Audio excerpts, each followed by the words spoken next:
Medical degree certificate to work as a psychiatrist across the UK for more than 2 decades, has been jailed for 7 years. In her role, Zolia Alemi was able to have people detained against their will and prescribe strong and potentially dangerous medication. She earned more than £1 million from the NHS, and her lies were uncovered not by the police or regulators, but by a local journalist in Cumbria. A judge today said there needs to be an inquiry to find out how she got away with it, as Phil McCann reports. Zolia Alemi had something to hide. For more than 20 years, she'd convinced regulators, other doctors and patients that she was a qualified psychiatrist, but she wasn't. If you go to see a doctor, you rightly expect that they are qualified and able to do the job, and Alemi wasn't.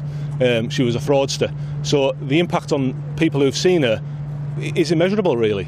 Alemi was able to work for the NHS and some private providers across the length and breadth of the UK. In Scotland, she was responsible for treating Alex for depression and anxiety when he was 18.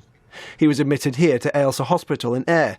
A review later found that Alemi had prescribed medication that was unnecessary and potentially dangerous. It physically made me feel sick just to think that you had, well, me personally, I had divulged personal information that's confidential and something you wouldn't normally tell to people in normal circumstances.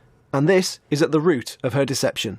Zolia Alemi did study medicine at the University of Auckland in New Zealand, but she didn't finish her course. This degree certificate is a forgery. Judge Hilary Manley said the quality of the spelling, grammar and printing on Alemi's forgeries should have alerted even the most casual reader that something was very much amiss. She said there now needs to be a thorough, open and transparent inquiry into how Alemi could submit such clearly false documents to the General Medical Council without even the most basic of checks. The General Medical Council said it's very sorry that Zolia Alemi was able to join its medical register in the 1990s based on fraudulent documentation.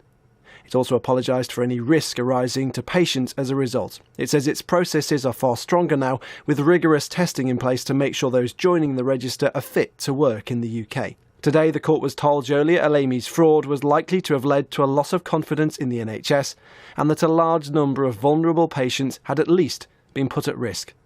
Phil McCann, BBC North West Tonight, Manchester Crown Court.